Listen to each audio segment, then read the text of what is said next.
Quantum cryptography is the science of exploiting quantum mechanical properties to perform cryptographic tasks. The best-known example of quantum cryptography is quantum key distribution, which offers an information-theoretically secure solution to the key exchange problem. Currently used popular public key encryption and signature schemes can be broken by quantum adversaries. The advantage of quantum cryptography lies in the fact that it allows the completion of various cryptographic tasks that are proven or conjectured to be impossible using only classical communication. For example, it is impossible to copy data encoded in a quantum state, and the very act of reading data encoded in a quantum state changes the state. This is used to detect eavesdropping in quantum key distribution. History. Quantum cryptography was proposed first by Stephen Wiesner, then at Columbia University in New York, who, in the early 1970s,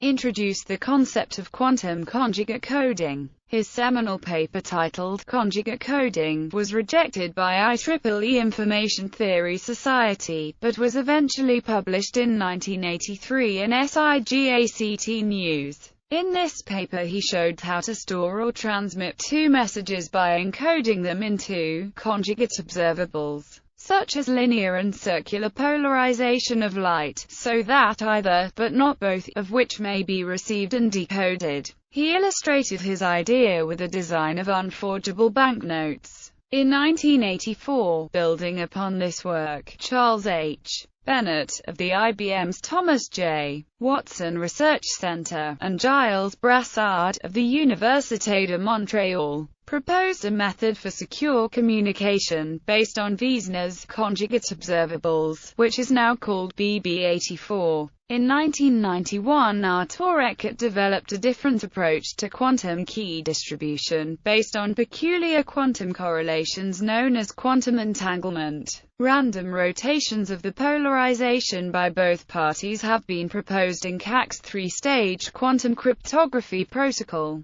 In principle, this method can be used for continuous, unbreakable encryption of data if single photons are used. The basic polarization rotation scheme has been implemented. The BB84 method is at the basis of quantum key distribution methods. Companies that manufacture quantum cryptography systems include Magic Technologies, Inc., of Boston, ID Quantique of Geneva, Switzerland, Quintessence Labs and Sequarenet. Quantum key distribution. The most well-known and developed application of quantum cryptography is quantum key distribution, which is the process of using quantum communication to establish a shared key between two parties without a third party learning anything about that key, even if Eve can eavesdrop on all communication between Alice and Bob. This is achieved by Alice encoding the bits of the key as quantum data and sending them to Bob. If Eve tries to learn these bits, the messages will be disturbed and Alice and Bob will notice. The key is then typically used for encrypted communication using classical techniques. For instance, the exchanged key could be used as the seed of the same random number generator both by Alice and Bob. The security of QKD can be proven mathematically without imposing any restrictions on the abilities of an eavesdropper, something not possible with classical key distribution. This is usually described as unconditional security, although there are some minimal assumptions required, including that the laws of quantum mechanics apply and that Alice and Bob are able to authenticate each other, i.e., Eve should not be able to impersonate Alice or Bob, as otherwise a man-in-the-middle attack would be possible. One aspect of QKD is that it is secure against quantum computers, as its strength does not depend on mathematical complexity, like post-quantum cryptography, but on physical principles. Quantum commitment. Following the discovery of quantum key distribution and its unconditional security, researchers tried to achieve other cryptographic tasks with unconditional security. One such task was commitment. A commitment scheme allows a party, Alice, to fix a certain value in such a way that Alice cannot change that value, while at the same time ensuring that the recipient, Bob, cannot learn anything about that value until Alice decides to reveal it. Such commitment schemes are commonly used in cryptographic protocols. In the quantum setting, they would be particularly useful. Crapo and Killian showed that from a commitment and a quantum channel, one can construct an unconditionally secure protocol for performing so-called oblivious transfer. Oblivious transfer, on the other hand, had been shown by Killian to allow implementation of almost any distributed computation in a secure way. Unfortunately, early quantum commitment protocols were shown to be flawed. In fact, Mayers showed that quantum commitment is impossible. A computationally unlimited attacker can break any quantum commitment protocol. Yet, the result by Mayers does not preclude the possibility of constructing quantum commitment protocols under assumptions that they are much weaker than the assumptions needed for commitment protocols that do not use quantum communication. The bounded quantum storage model described below is an example for a setting in which quantum communication can be used to construct commitment protocols. A breakthrough in November 2013 offers unconditional security of information by harnessing quantum theory and relativity, which has been successfully demonstrated on a global scale for the first time. Bounded and noisy quantum storage model. One possibility to construct unconditionally secure quantum commitment and quantum oblivious transfer protocols is to use the bounded quantum storage model. In this model, we assume that the amount of quantum data that an adversary can store is limited by some known constant Q. We do not, however, impose any limit on the amount of classical data the adversary may store. In the BQSM, one can construct commitment and oblivious transfer protocols.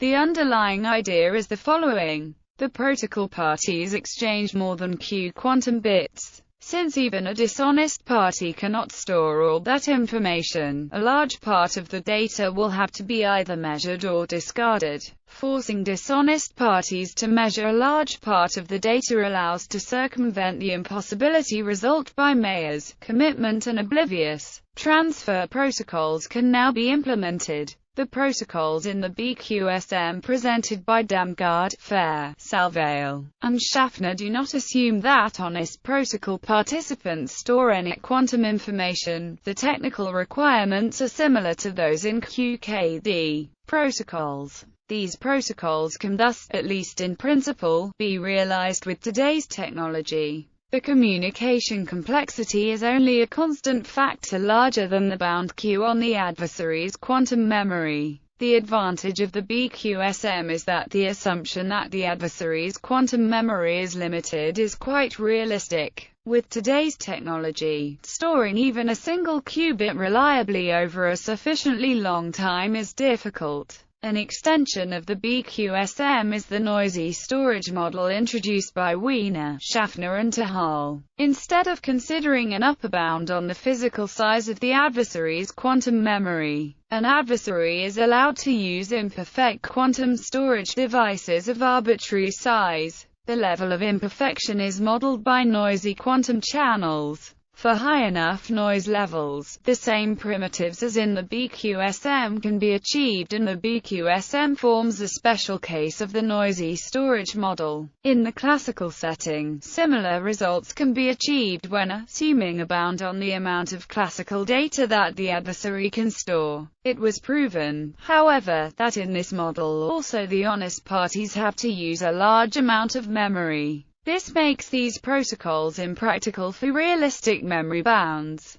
Position-based quantum cryptography. The goal of position-based quantum cryptography is to use the geographical location of a player as its credential. For example, one wants to send a message to a player at a specified position with the guarantee that it can only be read if the receiving party is located at that particular position. In the basic task of position verification, a player Alice wants to convince the verifiers that she is located at a particular point. It has been shown by Chandran et al. That position verification using classical protocols is impossible against colluding adversaries. Under various restrictions on the adversaries, schemes are possible. Under the name of quantum tagging, the first position-based quantum schemes have been investigated in 2002 by Kent. A U.S. patent was granted in 2006, but the results only appeared in the scientific literature in 2010.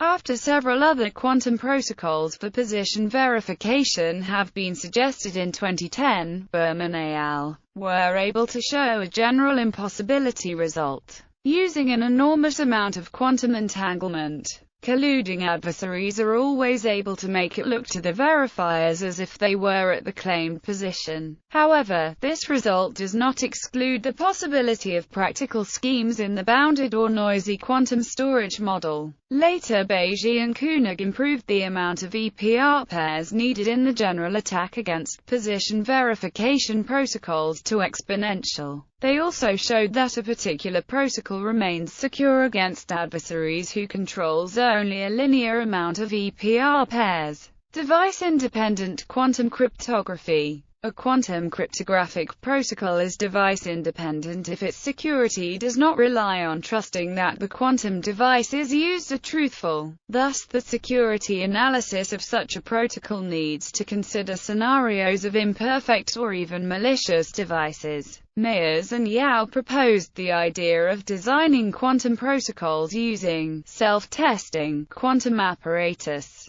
the internal operations of which can be uniquely determined by their input-output statistics. Subsequently, Roger Kolbeck in his thesis proposed the use of Bell tests for checking the honesty of the devices. Since then, several problems have been shown to admit unconditional secure and device-independent protocols, even when the actual devices performing the Bell test are substantially noisy, i.e., far from being ideal. These problems include quantum key distribution, randomness expansion, and randomness amplification. Post-quantum cryptography. In a predictive sense, quantum computers may become a technological reality. It is therefore important to study cryptographic schemes that are allegedly secure even against adversaries with access to a quantum computer. The study of such schemes is often referred to as post-quantum cryptography. The need for post-quantum cryptography arises from the fact that many popular encryption and signature schemes can be broken using Shor's algorithm for factoring and computing discrete logarithms on a quantum computer. Examples for schemes that are, as of today's knowledge, secure against quantum adversaries are Michaelis and lattice-based schemes.